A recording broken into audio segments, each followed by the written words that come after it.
একটা গুরুত্বপূর্ণ কাজ আমি আপনাদেরকে দেখাচ্ছি, যেটা আপনারা এসআইআর যে ফর্মগুলোকে আপনারা বিএলওকে জমা করছেন, তারা কি ফর্মটা সাবমিট করছে কি করছে না সেটা আপনি নিজেই আপনার ফোনের মধ্যে দেখতে পারবেন।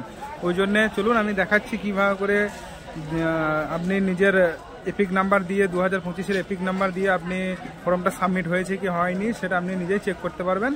আর চলুন আমি দেখাচ্ছি। হ্যাঁ, এবার আপনি আপনার মোবাইলটা খুলুন, ওখানে ভোটার কার্ড বলে সার্চ করুন। সার্চ করার পরে ভোটারে ক্লিক করুন। ভোটারে ক্লিক করার পরে এখানে আপনার রেজিস্টার মোবাইল নাম্বারটাকে ক্লিক করুন, আর আপনার ক্যাপচার কোডটাকে দিয়ে আপনি রিসেন্ট ওটিপি টিপুন।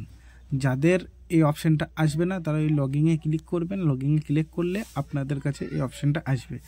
আর রেজিস্টার মোবাইল নাম্বার বলতে যেটা আপনি আপনার এসআইআর ফর্মে দিয়েছেন সেইটাই এখানে সেই নাম্বারটাই দেবেন।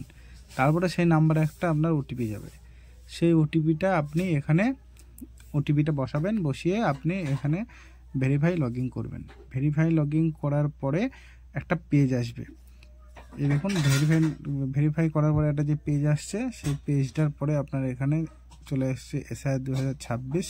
সেটা ক্লিক করার পরে এখানে আমাদের state West Bengal state click করবেন।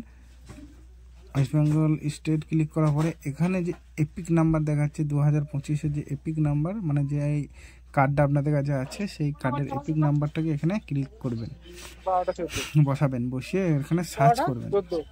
সার্চ করলে এখানে আপনার দেখুন চলে এসেছে যে বিএলএরও আমার ফর্মটাকে সাবমিট করেছে কি।